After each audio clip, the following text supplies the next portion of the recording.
Assalamualaikum warahmatullahi wabarakatuh. Salam guru penggerak, tergerak, bergerak, dan menggerakkan. Bapak Ibu guru hebat, pada kesempatan kali ini, izinkan saya memaparkan koneksi antar materi, kesimpulan, dan refleksi modul 1.1.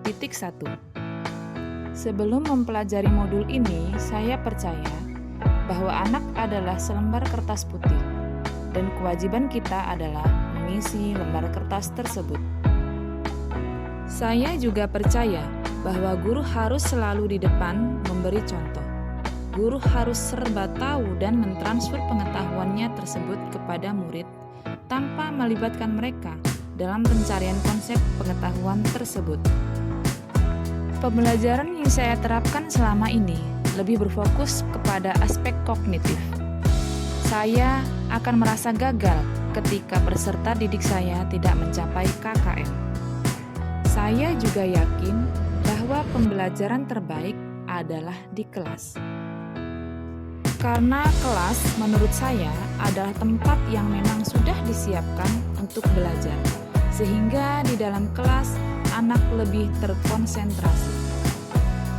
Setelah mempelajari modul 1.1 ini, cara pandang saya terhadap pendidikan berubah, dan kepercayaan saya selama ini terkikis. Saat ini saya sadar bahwa anak bukan selembar kertas putih, melainkan anak adalah kertas yang penuh dengan coretan samar atau buram sejak lahir.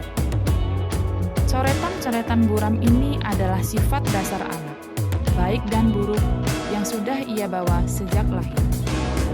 Tugas kita sebagai pendidik adalah menuntunnya, menebalkan coretan-coretan yang baik, dan semakin menyamarkan coretan-coretan yang buruk. Jadi, kita hanya mengubah atau membimbing lakunya ke arah yang lebih baik. Namun, kita tidak akan bisa mengubah ataupun menghapus dasar yang sudah ia bawa sejak lahir. Kita hanya menebalkan atau menyamarkannya saja. Mempelajari modul ini membuat saya sadar bahwa peran seorang pendidik adalah lebih ke tuturi handayani, di belakang memberikan dorongan. Kita harus memberikan kebebasan, kemerdekaan kepada peserta didik dengan segala kodratnya, sehingga mereka mempunyai inisiatif, berpikir kreatif dan berinovatif, mampu menemukan sendiri konsep ilmu pengetahuan, bukan hanya sekedar disuapi oleh guru. Ketika anak diberikan kebebasan sesuai kodratnya, yang dalam hal ini kodrat anak adalah bermain, maka anak akan merasa senang dan tanpa sadar akan kita belajar.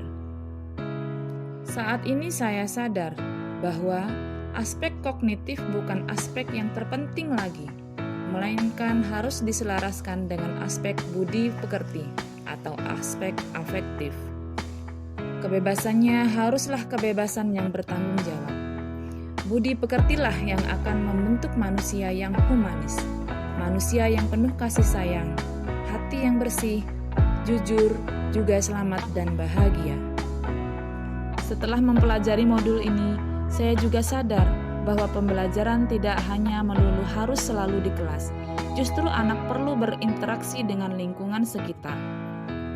Apa yang mereka pelajari harus mempunyai korelasi dengan kehidupannya, sehingga pembelajaran yang kita laksanakan akan berguna bagi kehidupannya di masyarakat. Hal yang akan segera saya lakukan adalah menerapkan merdeka belajar dalam pembelajaran saya. Saya akan mengajak peserta didik untuk turut serta dalam perencanaan pembelajaran, sehingga mereka akan antusias dalam mengikuti prosesnya. Saya akan mendorong peserta didik saya untuk berpikir kreatif, inovatif, dan mempunyai inisiatif dalam mengemukakan gagasannya, sehingga mandiri dalam menemukan konsep-konsep pengetahuan. Dalam pemberian kebebasan kemerdekaan belajar, tentu saja saya akan tetap memberikan rambu-rambu agar anak tidak kehilangan arah. Saya akan menanamkan budi pekerti melalui pembiasaan-pembiasaan baik sebelum memulai proses dan dalam mengakhiri pembelajaran.